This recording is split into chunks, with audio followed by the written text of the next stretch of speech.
Halo sahabat smart dan para pejuang CPNS. Jumpa lagi di bimbingan belajar Waskita Smart Education. Pada video kali ini, kami akan mencoba memberikan suatu latihan soal disertai pembahasan terkait tes seleksi kemampuan bidang atau SKB guru PJOK. Pada bagian yang ketiga ini, khusus akan dibahas suatu kompetensi guru, yaitu kompetensi profesional guru PJOK. Soal-soal yang kami sajikan adalah soal-soal yang bertipe higher order thinking atau HOTS dan berasal dari field report kawan-kawan kita yang sudah pernah ikut serta tes SKB atau seleksi kemampuan bidang guru PJOK pada tahun sebelumnya.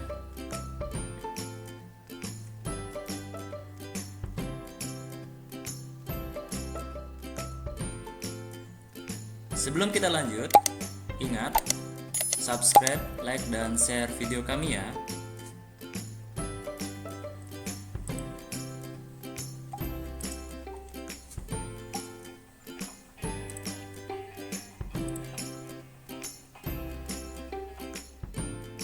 Kita mulai dari soal nomor 1.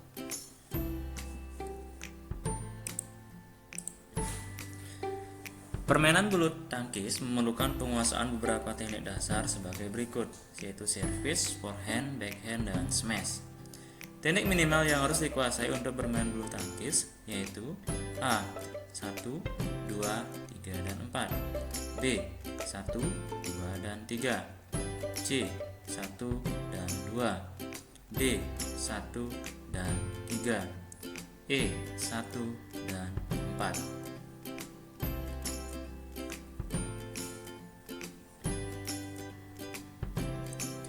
Permainan bulu tangkis adalah permainan yang dimainkan oleh 2 orang atau 4 orang menggunakan raket dan shuttlecock. Tujuan dari mengumpulkan skor dengan servis dan mengembalikan dengan berbagai teknik pukulan. Kemenangan ditentukan oleh skor yang diperoleh. Teknik minimal yang harus dikuasai permainan bulu tangkis adalah servis, forehand, dan backhand. Nah, berdasarkan pembahasan tadi, maka jawaban yang benar adalah B, yaitu teknik servis, forehand, dan backhand yang perlu dikuasai untuk bermain bulu tangkis. Kita lanjut ke soal nomor 2.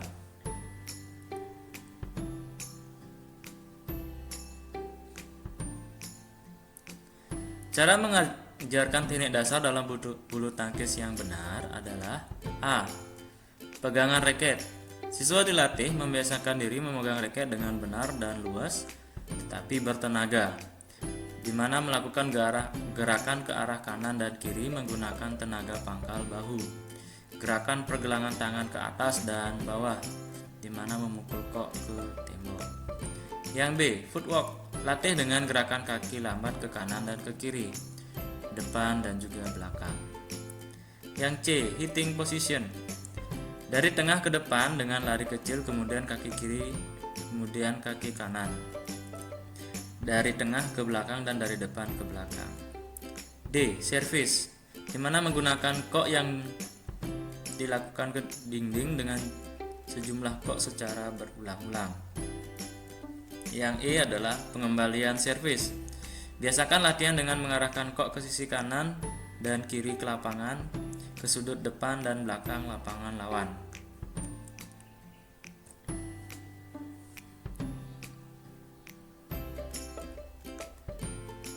Jawaban yang benar adalah jawaban option E, karena prinsip penempatan kok yang tepat, di mana lawan akan bergerak untuk memukul kok sehingga ia terpaksa meninggalkan posisi strategisnya.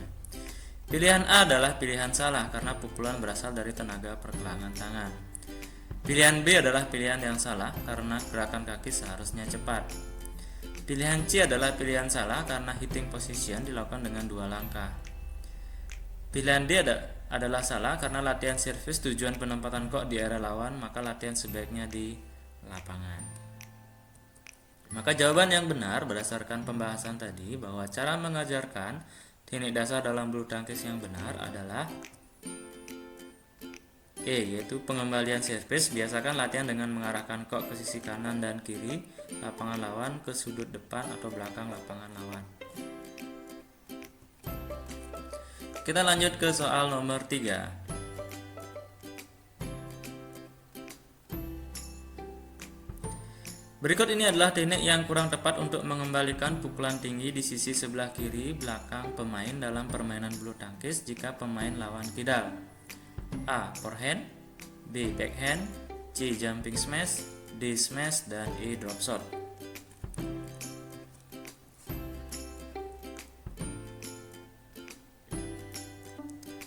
Pemilihan pegangan raket adalah berdasarkan efektivitasnya. Jika kidal pegang dengan tangan kiri, bola di sisi kiri belakangnya, maka lebih dapat menggunakan forehand agar kekuatan lebih maksimal.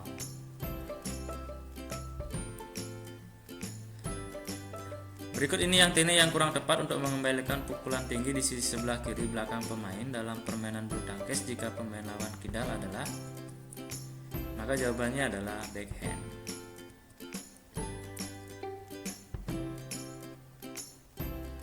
Kita lanjut ke soal nomor 4. Setelah sampai kurang dan lebih 1 meter di depan garis finish, sikap tubuh harus dicondongkan ke depan dengan A. Mengurangi kecepatan lari, B. Mempertahankan kecepatan lari, C. Menambahkan kecepatan lari, D. Tergantung pada kemampuan pelari, E. Menjaga keseimbangan tubuh.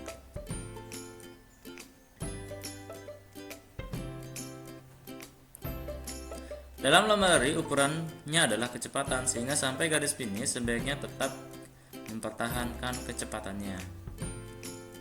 Nah, berdasarkan pembahasan tadi, maka yang harus dilakukan adalah setelah sampai kurang lebih dari 1 meter di depan garis finish, sikap tubuh yang harus dicondongkan ke depan dengan tujuan adalah dan juga mempertahankan kecepatan larinya. Jawabannya adalah B. Kita lanjut ke soal nomor 5. Teknik lempar lembing yang berfungsi menjaga keseimbangan adalah A. Pegangan, B. Awalan, C. Lemparan, D. Gerakan ikutan, E. adalah tumpuan.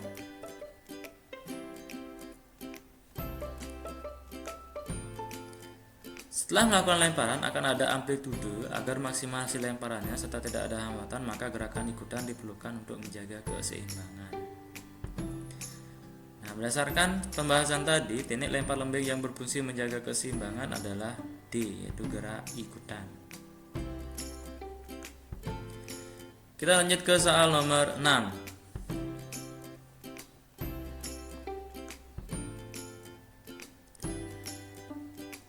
Langkah diperlebar dan sikap badan dicondongkan ke depan tetap dipertahankan, serta ayunan lengan dan gerakan langkah juga dipertahankan.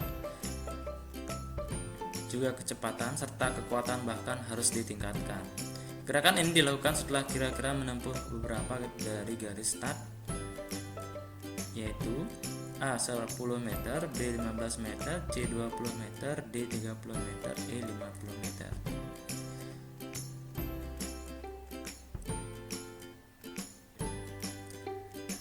Setelah melakukan start dari posisi kecenderungan, keseimbangan badan sudah mulai terjaga dan frekuensi langkah dipertahankan, tetapi langkah diperlebar untuk mendapat waktu tempuh lebih cepat. Maka jawaban berdasarkan pembahasan tadi, maka gerakan ini dilakukan setelah kira-kira menempuh jarak dari beberapa dari garis start sejauh, jawabannya adalah 30 meter. Kita lanjut ke soal nomor 7.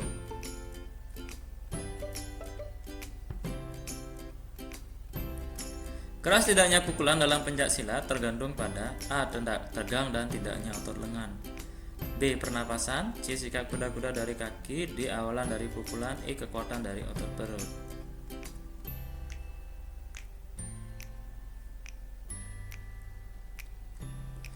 Tegang tidaknya otot lengan. Jika otot lengan lembek tidak terjadi kontraksi, maka tenaga yang dihasilkan juga kurang. Maka berdasarkan pembahasan tadi, keras tidaknya pukulan dalam pencaksilat tergantung pada, jawabannya adalah A. Tegang dan tidaknya otot lengan. Kita lanjut ke soal nomor 8. Permainan kasti dapat dimainkan apabila peserta didik dapat menguasai minimal teknik A. Pukulan, tangkapan, operan, lari, tik. B. Tangkapan, sliding, tik, lari. C. Tik, pukulan, sliding, operan. D. Lari, tik, sliding, tangkapan, operan. E. Sliding, tangkapan, operan, lari.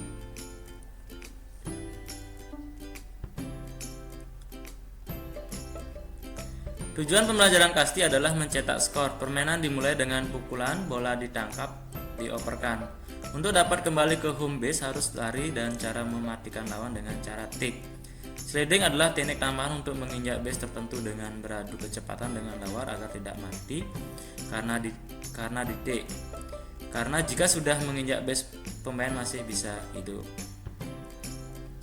Nah, berdasarkan pembahasan tadi, permainan kasti dapat dimainkan apabila peserta dapat menguasai minimal. Jawabannya adalah A, yaitu pukulan, tangkapan, operan, lari, dan tik. Kita lanjut ke soal nomor 9. Dalam permainan kasti, nilai 1 diperoleh apabila A. Tim penjaga yang mampu menangkap bola lambung. B. Pelari dapat melewati tiang 1 dan 2. C. Peserta yang sukses kembali ke ruang bebas setelah melakukan pukulan sendiri. D. Pelari dapat melewati tiang 1, 2, dan ruang bebas. E. Tim penjaga yang dapat mematikan lawan dengan tik.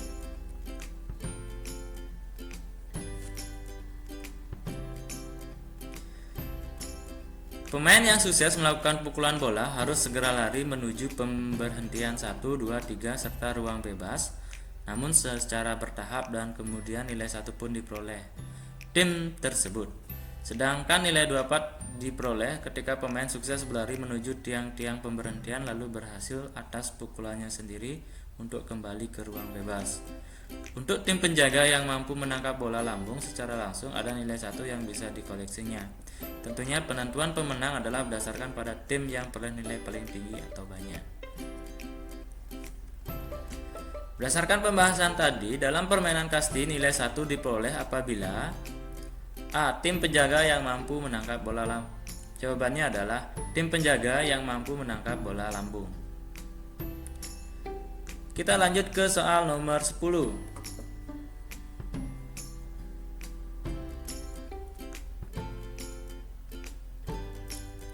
Push up merupakan jenis latihan untuk melatih kekuatan. A. Otot lengan, bahu, dada. B. Otot kaki, perut, punggung. C. Otot punggung, tangan. D. Otot perut, dada. E. Otot bahu, kaki.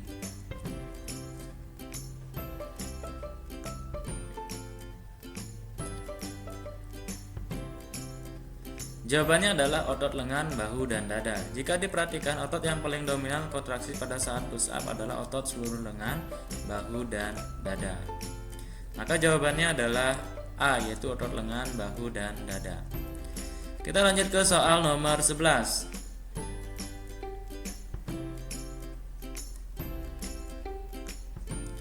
Bentuk latihan kebugaran untuk meningkatkan kelincahan adalah uphill, B. Lari cepat, C. Downhill, D. Lari naik turun tangga, E. Shuttle run.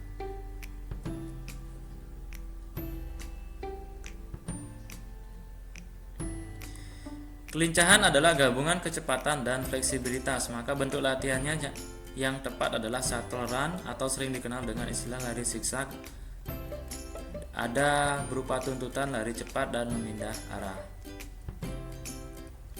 Maka jawabannya adalah berdasarkan pembahasan soal nomor 11 tadi, maka jawabannya adalah shuttle run atau lari zigzag. Kita lanjut ke soal nomor 12.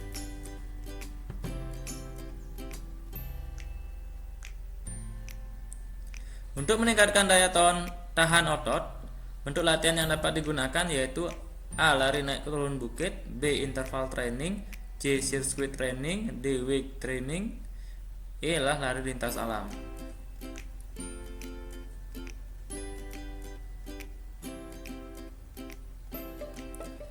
Daya tahan otot diperoleh dari kekuatan otot dalam jangka panjang dan mempertahankan kekuatan dalam waktu yang lama, sehingga latihan yang tepat adalah weight training. Maka berdasarkan pembahasan tadi, maka jawaban dari soal nomor 12 ini adalah D. Yaitu weight training. Kita lanjut ke soal nomor 13.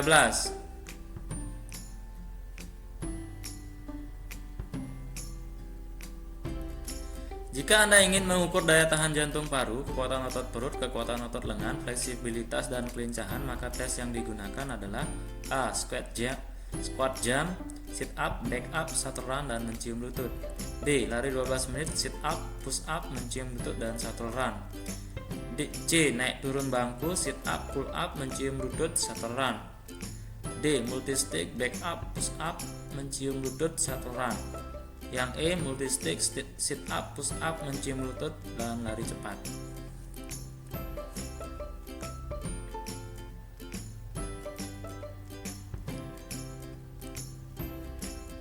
Tes yang digunakan untuk mengukur daya tahan jantung paru dan paru adalah lari 12 menit, lari 2400 meter, multi-stick, naik turun bangku. Tes untuk mengukur otot perut gunakan adalah sit up. Tes untuk mengukur kekuatan otot lengan adalah push up. Tes untuk mengukur fleksibilitas mencium lutut. Tes untuk mengukur kelincahan adalah shuttle run, dan pull up untuk mengukur daya tahan otot lengan. Maka jawaban dari berdasarkan pembahasan tadi, maka jawaban dari soal nomor 16 ini adalah yaitu lari 12 menit, kemudian sit up, push up, mencium lutut, dan shuttle run.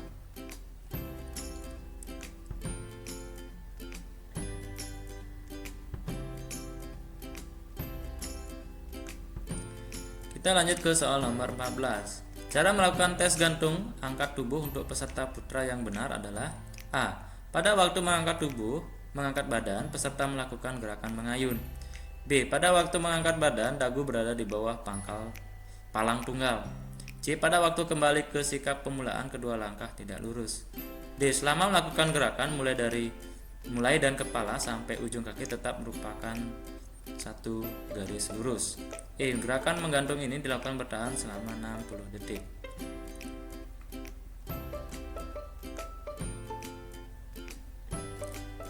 Tes gantung angkat tubuh untuk putra dilakukan pull up berulang kali, bukan bertahan, dengan kekuatan seluruh anggota tubuh dengan tetap lurus. Dengan ketentuan seluruh anggota tubuh tetap lurus. Nah, berdasarkan pembahasan tadi, maka jawaban dari persoalan nomor 14 ini adalah selama melakukan gerakan mulai kepala sampai ujung kaki tetap merupakan suatu garis lurus. Kita lanjut ke soal nomor 15.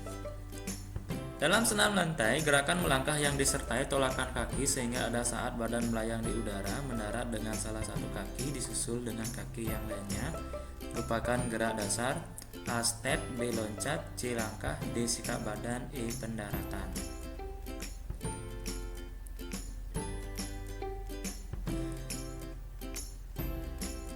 Jawabannya adalah loncat. Gerakan ada saat melayang di udara diakibatkan tolakan atau hop atau jump. Maka jawabannya dari berdasarkan pembahasan tadi adalah B, yaitu loncat. Kemudian kita lanjut ke soal 16.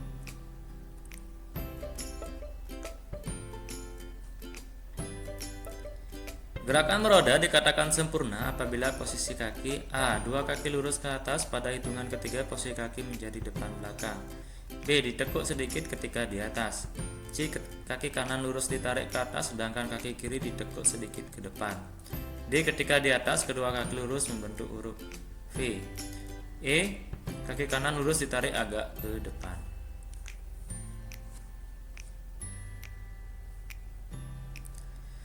Meroda atau cartwheel, cirinya seluruh anggota tubuh straight seperti jari-jari roda agar dapat memutar. Jadi berdasarkan pembahasan tadi, maka jawabannya adalah C, yaitu kaki lurus ditarik ke atas sedangkan kaki kiri ditekuk sedikit ke depan. Lanjut ke soal nomor 17.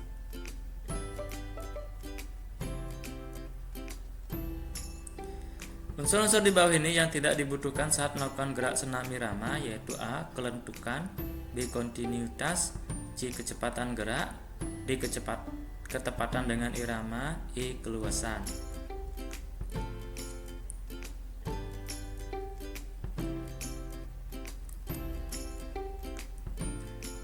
Karakteristik senam irama mengalir seperti air, yaitu kontinuitas gerakan, fleksibilitas, ketepatan dengan irama, dan keluasan gerak.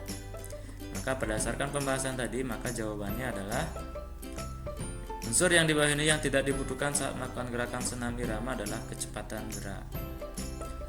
Kita lanjut ke soal nomor 18.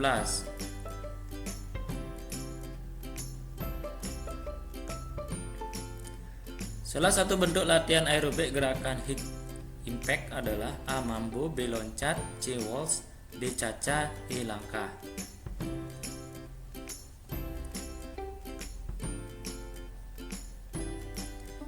High impact adalah gerakan dengan intensitas tinggi dihasilkan dari gerakan lompat, loncat, lari, atau ada layang di udara. Berdasarkan pembahasan tadi, maka salah satu bentuk latihan aerobik gerakan high impact adalah jawabannya adalah lompat. Kita lanjut ke soal nomor 19.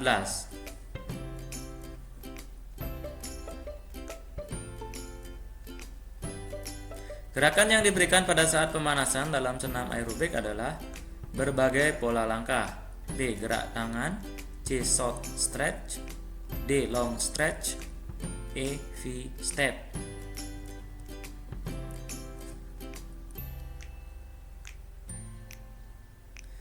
Gerakan yang dilakukan saat pemanasan aerobik berfungsi untuk mempersiapkan tubuh melakukan gerakan yang lebih berat atau sulit dan meningkatkan suhu tubuh. Gerakannya berbagai pola langkah, gerakan tangan, dan penguluran pendek.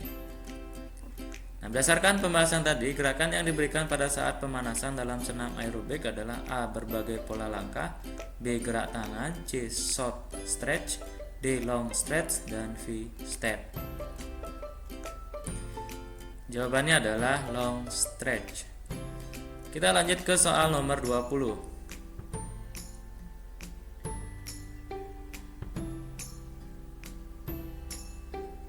Keterampilan di air membutuhkan penyesuaian pernapasan di air. Berikut yang bukan merupakan konsep minimal pernapasan di air adalah A. Setelah mulut keluar dari permukaan air, mulut tertutup dan tidak menghirup udara. B. Pada saat wajah dan dalam air, udara dihembuskan keluar rongga hidung atau rongga mulut. C. Setelah wajah masuk ke dalam air, mulut atau hidung mengeluarkan udara. D. Saat mulut keluar dari permukaan air, udara dihirup dominan dengan rongga mulut. Dan E adalah saat di dalam air menahan napas.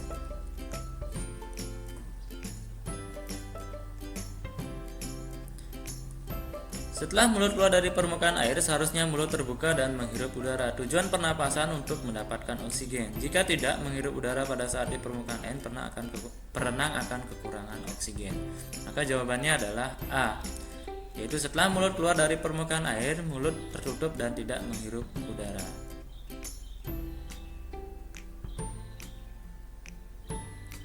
Lanjut ke soal nomor 21.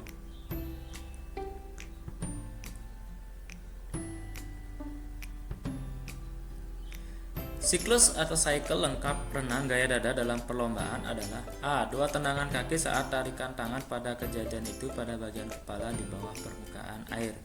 B. 1 tarikan tangan saat tendangan kaki pada kejadian itu bagian kepala harus memecahkan permukaan air. C. 1 tendangan kaki 1 tarikan tangan. D. 1 tarikan tangan 1 tendangan kaki di dolphin. E. 2 tarikan tangan dan 2 tarikan kaki di dalam air.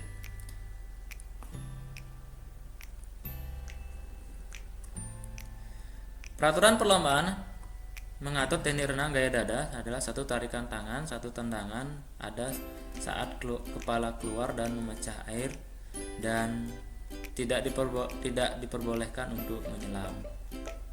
Maka berdasarkan pembahasan tadi, jawabannya adalah A, yaitu berupa 2 tendangan kaki 1 tarikan tangan pada kejadian itu bagian kepala di bawah permukaan air.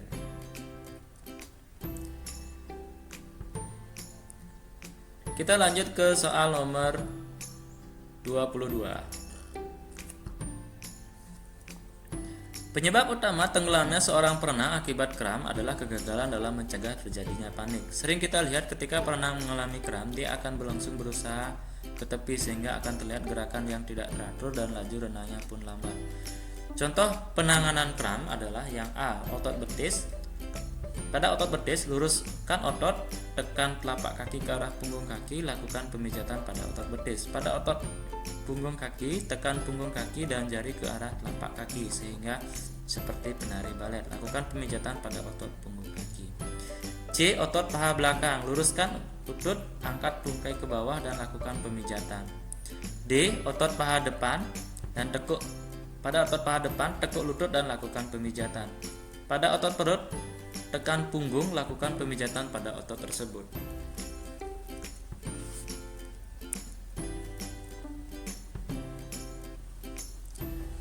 Prinsip penanganan kram adalah lakukan penekanan dan pemijatan pada otot yang kram, misalnya otot perut ditegangkan dan diberi tekanan. Jadi, berdasarkan pembahasan tadi, maka contoh penanganan kram adalah yaitu berupa pada otot perut, tekan punggung, lakukan pemijatan pada otot tersebut. Kita lanjut ke soal nomor 23.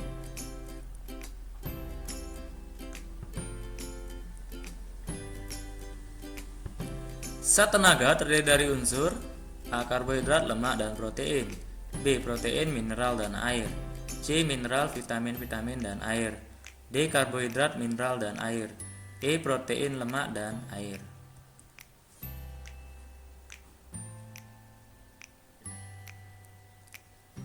Zat gizi yang menghasilkan tenaga adalah karbohidrat, lemak, dan protein.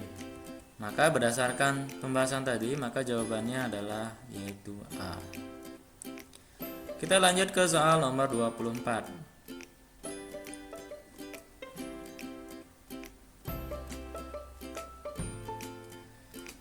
Di bawah ini adalah syarat-syarat makanan yang baik bagi kesehatan, kecuali higienis, bergizi, C. mengenyangkan, D. bervitamin dan bermineral, E. cukup mengandung air.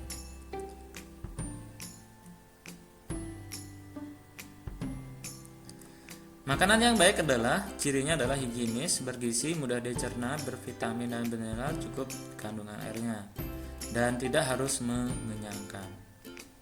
Maka jawabannya adalah C. Di bawah ini adalah syarat-syarat makanan yang baik bagi kesehatan kecuali C, yaitu mengenyangkan. Kita lanjut ke soal nomor 25.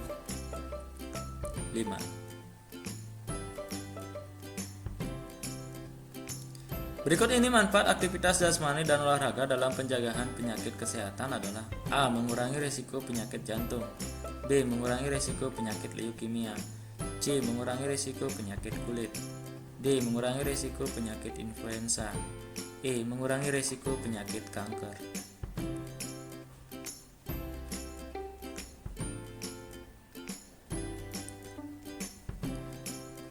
Karena influenza disebabkan oleh virus, maka aktivitas jasmani dan olahraga memberi efek pada bagian tubuh yaitu jantung, paru, dan peredaran darah. Semua penyakit diakibatkan oleh kurang aktivitasnya jasmani atau gerak.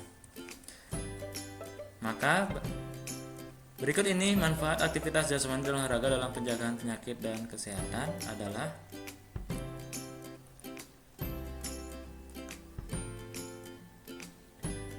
jawabannya adalah mengurangi risiko penyakit influenza. Mungkin soal yang dimaksud di sini adalah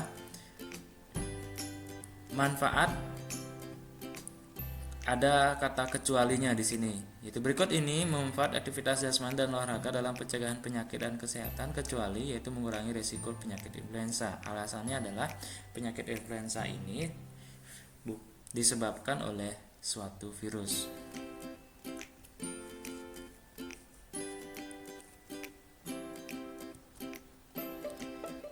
Kita lanjut ke soal 26. Olahraga yang dapat meningkatkan kelentukan tubuh adalah A. Senam aerobik, B. Jalan cepat, C. Bersepeda, D. Renang, E. Pilates.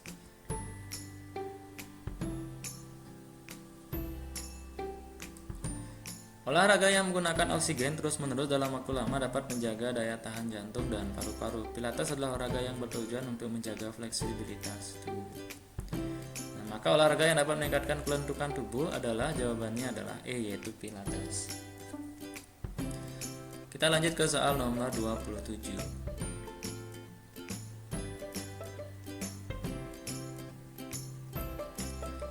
Berikut ini adalah bahaya tahapan risiko penyalahgunaan narkoba berupa kondisi fisik dan mental terus-terusan menurun. Hidup sudah kehilangan makna, yang terpenting adalah mendapatkan zat yang dibutuhkannya. Pemakai dalam tahap ini selalu membutuhkan obat atau narkoba tertentu yang menjadi kebiasaannya agar dapat berfungsi sebagai A. Coba-coba, B. Kadang-kadang, C. Ketergantungan, D. Ketagihan, E. Sakau.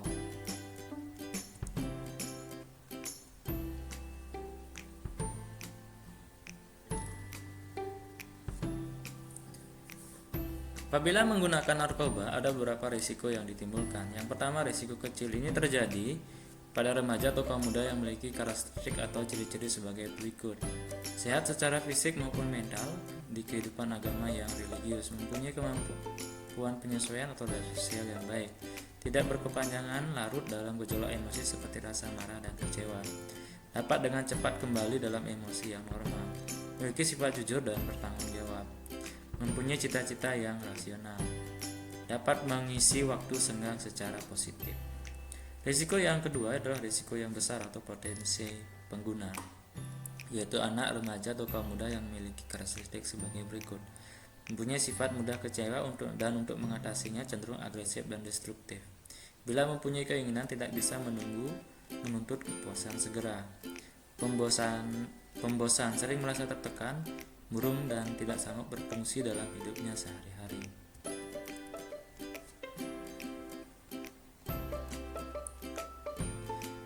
Ciri selanjutnya dari pengguna user adalah suka mencari sensasi atau melakukan hal-hal yang berbahaya atau mengandung risiko, kurang dorongan dari dalam diri untuk berhasil dalam pendidikan, pekerjaan, atau kegiatan lain, prestasinya belajar buruk, partisipasi dalam kegiatan ekstrakurikuler yang kurang berolahraga, dan cenderung makan berlebihan. Mempunyai rasa rendah diri, kecemasan, obsesi, apatis, menarik diri dari pergaulan atau hiperaktif, depresi, kurang mampu menghadapi stres, suka tidur larut malam. Ada riwayat penyimpangan perilaku, hubungan seksual dini, putus sekolah, dan perilaku antisosial pada usia dini atau agresivitas, bohong, mencuri, mengabaikan peraturan, mulai merokok pada usia dini. Merasa hubungan dalam keluarga kurang dekat dan ada keluarga yang alkoholik atau pemakai obat-obatan. Berteman dengan alkoholik atau penyalahgunaan narkoba, kehidupan agama kurang religius.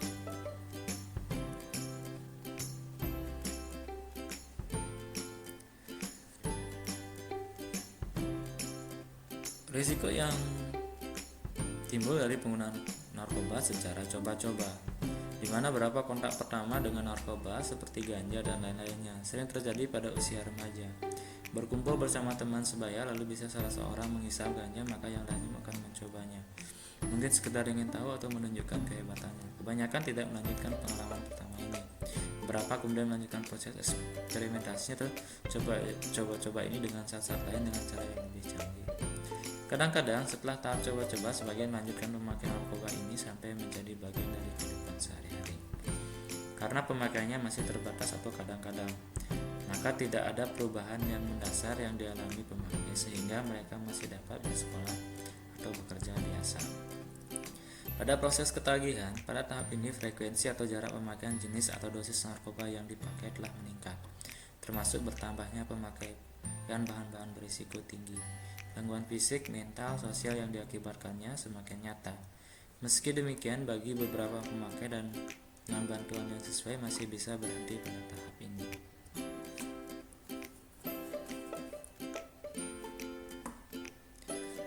Tahap yang terakhir adalah tahap ketergantungan. Ketergantungan merupakan bentuk ekstrem dari ketagihan. Upaya dan dapatkan narkoba dengan memakainya secara teratur menjadi tujuan utamanya sehari-hari.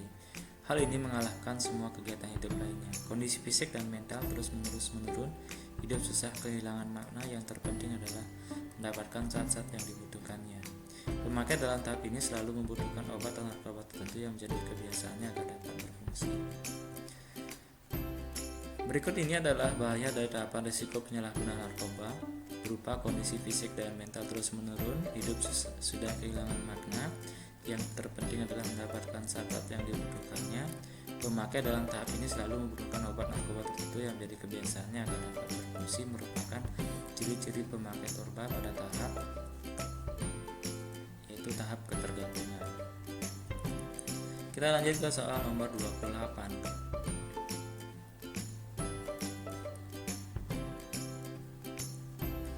Berikut ini yang bukan dampak pergaulan bebas. A. Hilangnya semangat belajar dan cenderung malas dan menyukai hal-hal yang melanggar norma sosial. B. Suramnya masa depan akibat terjerumus dalam dunia kelam, misalnya kecanduan narkoba, terlibat dalam tindak kriminal dan sebagainya. C. Dijauhi masyarakat sekitar karena perilaku tidak sesuai dengan nilai atau norma sosial yang berlaku. D. Tumbuh menjadi sosok individu dengan kepribadian yang menyimpang. E. Berpotensi terserang penyakit jantung.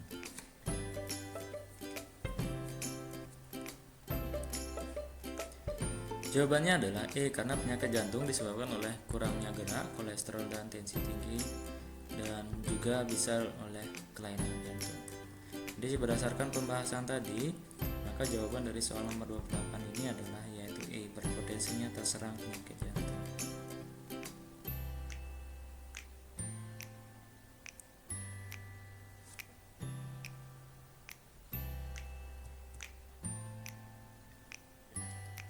Kita lanjut ke soal nomor 29. Terjadinya cedera saat aktivitas gerak pada peserta didik, hendaklah guru PJOK memperhatikan ciri-ciri terjadinya cedera antara lain rubor, tumor, kalor, dolor, dan fusion lesia. Ciri-ciri yang muncul pada cedera kalor ditandai dengan A. Terjadinya peningkatan suhu pada area atau bagian tubuh yang terjadi cedera. B. Terjadinya pembengkakan pada area atau bagian tubuh yang cedera. C. Terjadinya rasa sakit yang berlebihan pada area atau bagian tubuh yang terjadi cedera. D. Terjadinya perubahan warna atau memerah pada area atau bagian tubuh yang cedera. E. Terjadinya nyeri yang terasa pada daerah yang mengalami infeksi.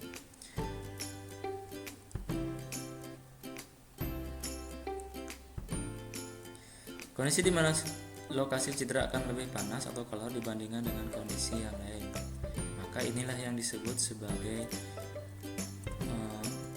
cedera kalor. Maka jawaban dari permasalahan tadi adalah jawabannya adalah C. Terjadinya rasa sakit yang berlebihan pada area atau bagian tubuh yang menjadi cedera.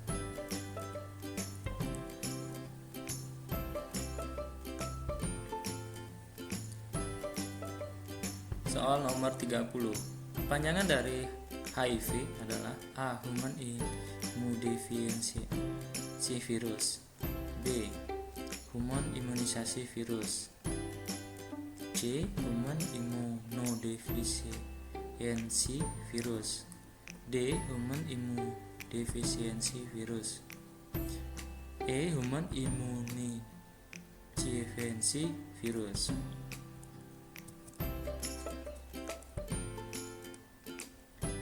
Nah, berdasarkan pembahasan tadi, kepanjangan HIV mengacu pada bentuk dan sifat penyakit ini.